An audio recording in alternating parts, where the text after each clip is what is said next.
analisis. Ini yang penting. Yang kita nak analisis. Apa pattern yang ada? Apa jurang yang ada? Ya, itu contohnya. Ya, okey, itu antara yang akan kita buat pada hari ini. Dan yang akhir, yang keempat ni rasanya kita tak ada tempat hari ini sebab fokus kita tajuk tak include yang ini. Tapi saya akan bagi pada tuan-tuan nanti slide berkaitan dengan tool-tool analisis. Misalnya saya akan bagi pada tuan-tuan Ishikawa, saya akan bagi dalam bentuk SWOT analysis, saya akan bagi jugalah dalam bentuk beberapa format yang lain, misalnya PDCA dan sebagainya. Ya. Okey, kenapa kita nak bincang data? Nah, kalau kita tengok apa yang dikatakan oleh Clive Humbley ni, dia kata data ni sebenarnya dia seolah-olah macam minyak mentah. Minyak mentah, sangat berharga kan? Berperang dunia sebab minyak mentah. Sebab minyak. Okey, tapi minyak mentah ini kita tak dapat nak gunakan. Bernilai tapi tidak boleh digunakan kalau kita tidak proses. Kita kena refine. Sama juga dengan data. Kalau minyak tadi diproses, boleh jadi gas, boleh jadi plastik, boleh jadi chemical, jadi bitumen, jadi minyak wangi pun boleh jadi. Tapi melalui satu proses. Sama juga dengan data. Data ni dia bernilai, tapi kalau kita tak proses data ini, dia akan wujud sebagai number semata-mata. Satu nombor semata-mata, bukan sebagai satu maklumat yang memberi makna. So data, kita mesti pecahkan data ini, analisis data ini. Hari itu saya minggu lepas, kita misalnya bincangkan tentang data PDPR. Kita nak tengok pattern, misalnya analisis yang saya bawa contoh minggu lepas, nak tengokkan seorang guru ni, kenapa murid kadar pontengnya tu dalam kelas dia adalah rendah berbanding dengan subjek yang lain walaupun pada hari yang sama, kelas yang sama. Okey, kita tengok apa? Okey, kita tengok apa aplikasi yang cikgu ni gunakan. Okey, cikgu ni gunakan apa? Dia gunakan aplikasi Jamboard. Budak-budak dah tahu dah, murid-murid dah tahu dah. Kelas cikgu ni, Cikgu Ambika ni, kalau dia join kelas yang menarik, hidup suasana kelasnya. Dia boleh tulis di skrin, dia boleh mengadakan perbincangan kumpulan dalam Jamboard ni, dia boleh mengadakan perbincangan kumpulan berdasarkan page-page, dia boleh buat pembentangan, sangat menarik. Jadi pelajar-pelajar berminat dengan itu. Berbanding dengan cikgu satu yang lagi, tak ada bahan.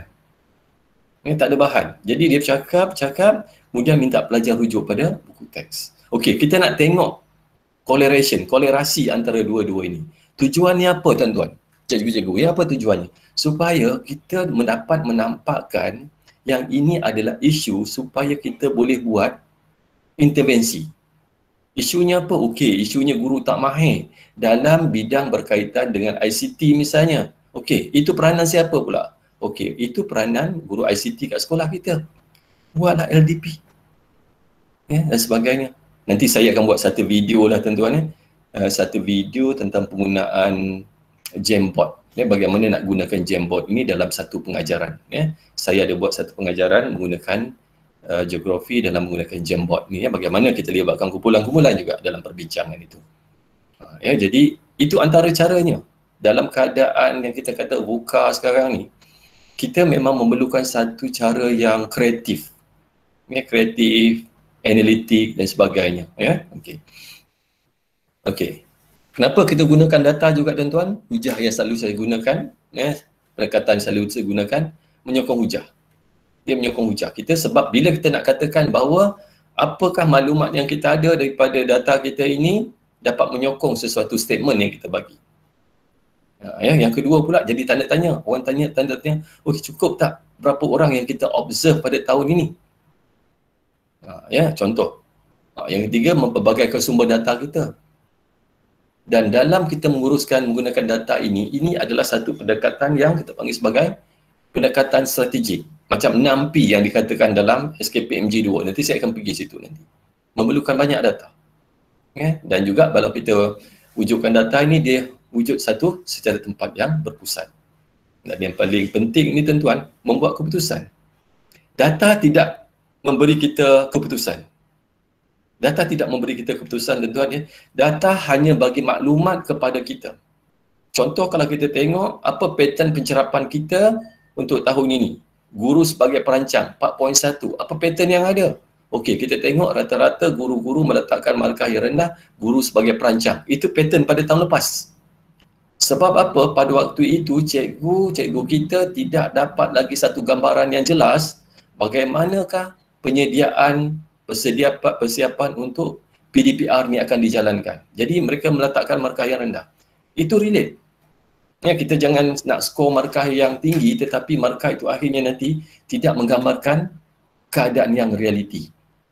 Saya sebenarnya bila cakap tentang data analisis ni tentang sebab saya banyak berkaitan dengan mesyuarat-mesyuarat dihadiri dalam bidang-bidang berkaitan dengan analisis data ni. Ya, saya pernah dalam satu mesyuarat bersama dengan pengurusan sekolah. Saya kata saya tak akan proses data cikgu. Sebab data cikgu adalah data-data sampah, saya kata. Dia tanya macam mana boleh data sampah? Okey, kita ada bukti nanti boleh tunjukkan. Saya dapat tunjukkan data itu nanti. Bagaimana data itu tidak kolerasi. Tidak kolerasi. Okey, membuat keputusan daripada angka-angka, nombor-nombor tu buat keputusan. Okey, daripada nombor ni tadi, guru sebagai perancang tadi, tengok markah ataupun semua meletakkan konfidensinya lemah. Pencerapan yang kita buat juga lemah. Apa kita nak buat? Okey, di sinilah LDP-nya berjalan. LDP-nya berjalan disebabkan oleh analisis keperluan yang kita buat. Kita buat LDP bukan sebab orang lain pun buat tajuk yang sama, kita buatlah. Kita dah buat untuk berapa tahun dah? Dah 5-6 tahun dah. Tahun ni takkan tak buat. Itu bukan hujah sebenarnya. Ya? Jadi kita buat sebab ada analisis keperluan yang kita nak bangunkan dalam sesuatu perkara. Berdasarkan apa? Berdasarkan data. So sebab itulah kita gunakan pendekatan menggunakan data ini. Ya? Nanti orang tanya pula, apa pula mengada-ngada nak proses data ni? Saya tuan-tuan, saya pernah juga dipanggil dalam satu mesyuarat dalam Jumaat Nazir untuk membentangkan pendekatan. Tetapi yang menariknya, pada sebelum saya bentangkan data itu, Nazir telah membentangkan satu data yang saya tengok relate dengan apa yang kita nak cakap pada hari ini. Misalnya apa tuan-tuan? Dia nak tengok perkaitan misalnya 3.12 dan juga dengan versus dengan 3.12 itulah perancangan kurikulum, pengurusan kurikulum. 3.12 dia kaitkan dengan standard 4. Kalau standard perancangan pengurusan ataupun pengurusan kurikulumnya markahnya tinggi, terutamanya dalam 3.2.2 dalam pembangunan guru tinggi, tetapi dalam markah untuk pencerapannya rendah, dia tidak menyekolerit. Jadinya program-program yang dijalankan itu adalah program-program yang tidak menyokong dalam membangunkan kapasiti guru. Itu contoh. Nanti saya akan pergi detail sikit tuan-tuan. Okey, SKPMG 2. Sikit lah tuan-tuan. Ini yang saya tunjukkan tuan-tuan malam tadi. Overview je lah. Okey, kita pergi sikit SKPMG 2. Bila kata SKPMG 2 ni tuan-tuan, ada 3 perkara yang akan perlu kita lihat. Kita dah bermula tahun 18, 19, 20, 21. Masuk tahun yang keempat. Kita dah mahir dah sebenarnya ni. Pertama, apa yang perlu kita buat dalam SKPM ni? Dia berkaitan dengan kualiti. Dalam tu kita kata tengok ada 2 perkara yang kalau kita tengok dalam SKPMG 2 tu ada 2 perkara, tahap kualiti dan juga tahap tindakan. Sebab tu dia ada tindakan dan kualiti. TT dan TK tu. Itu. Apa yang perlu dilaksanakan? Misalnya apa yang perlu dilaksanakan? Misalnya kalau kita tengok dalam salah satu standard dalam tu, misalnya dia kata apa? Tuan-tuan, dia kata pengurusan peningkatan kualiti pengajaran guru. Apa tahap tindakan kita? Merancang program pembangunan. Okey, merancang program pembangunan itu adalah kita panggil sebagai tahap tindakan. Tahap kualitinya apa? Dengan berfokus. Okey, yang kedua, siapa yang perlu melaksanakan SKPMG 2 ini? Sekarang ni saya rasa pendekatannya dah okey dah. Sebab dulu banyak diserahkan kepada SU SKPMG 2. Sebenarnya dia melibatkan semua pihak di sekolah. Semua pihak. Termasuklah juga dengan AKP kita yang terlibat dalam pengkeranian. Sebab dia menguruskan keuangan. Sekolah menengah siapa lagi yang terlibat? Pembantu-pembantu makmal. Sebab dia berkaitan juga dengan aspek-aspek dalam menguruskan pendidikan. Okey. Jadi seluruh sekolah terlibat. Jadi ada hari itu isunya yang besar ni apa tuan-tuan? Ialah dalam menyediakan evidence. Saya rasa tentang evidence pada tahun ini kita tidak mempunyai masalah yang besar lagi dah. Kita dah banyak pendekatan yang kita buat banyak bahan yang kita buat, termasuklah pada tahun lepas saya ada terbitkan satu buku tu ya.